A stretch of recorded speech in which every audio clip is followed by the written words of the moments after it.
Chongqing is one of the most visually confusing cities in China, in a good way.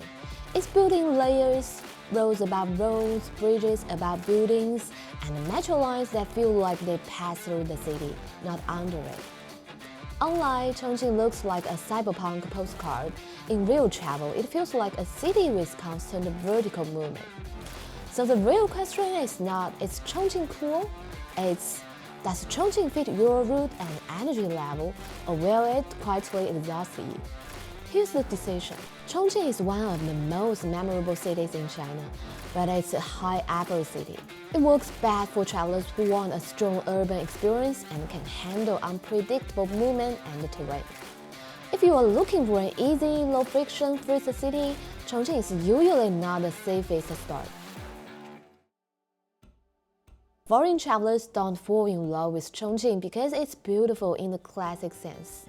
They love it because Chongqing feels different from anywhere else. It has night city energy, dense street life, a sense of scale without being a capital, dramatic viewpoints almost everywhere. Chongqing is not a museum city, it's a sensory city. You don't go there to learn China, you go there to feel a version of China that is intense, layered, and alive. That's exactly why it works so well for some travelers and why it feels badly for others. Chongqing is a strong fit if you are. Number 1, travelers who love night cities. If your best travel hours start after sunset, Chongqing is one of the best stops in China. Number 2, people who enjoy urban texture, not landmarks.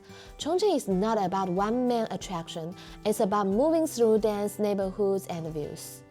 Number 3, travelers who don't mind walking and climbing. You don't need to be athletic, but you do need to be comfortable with effort. Number 4, travelers who already understand China basics. Payments, transportation habits, map navigation. If you already have that, Chongqing becomes fun instead of stressful.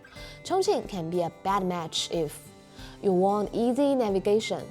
In Chongqing, 2 places can look close on a map but feels far because of elevation and layered roads. You are traveling with low daily energy.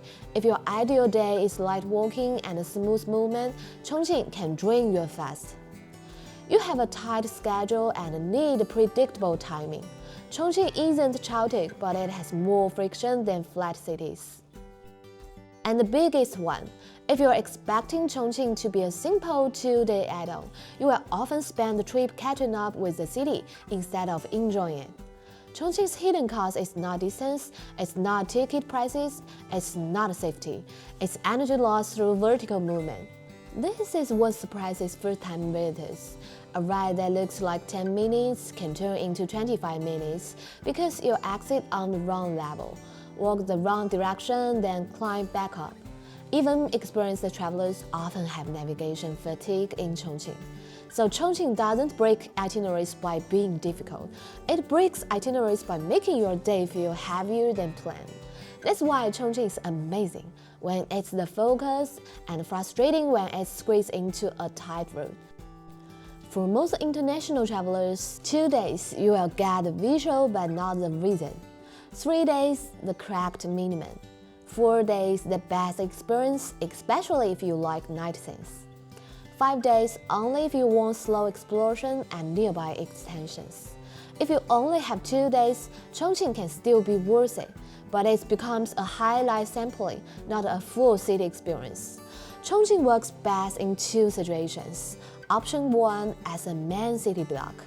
You stay long enough that the city stops feeling hard. Option 2, paired with Chengdu. This is one of the most natural combinations in China because the 2 cities complement each other. Chengdu is slower and easier. Chongqing is sharper and more intense. What usually doesn't work well, adding Chongqing between long-distance transitions or placing it at the start of a first China trip before you will build confidence. Sequence matters here because Chongqing amplifies whatever state you arrive in. Arrive rested, it feels exciting.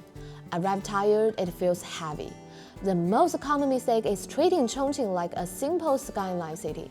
Chongqing is not a skyline city, it's a terrain city. If you plan Chongqing like Shanghai, flat movements, tight timing, fixed blocks, you will feel friction everywhere. Chongqing works better when you plan with flexibility and accept that movement will take more energy than expected. This is the difference between Chongqing is incredible and I'm exhausted and I don't know why. If you want one city in China that feels bold, layered, and unforgettable, Chongqing is a great choice. But it's not a low-effort stop. It needs time, flexibility, and the right placement in your route. If you are not sure whether Chongqing fits your itinerary or how many days you should give it without wasting energy, you can message us on WhatsApp. We help travelers make these early decisions correctly, so the trip stays controllable in real life.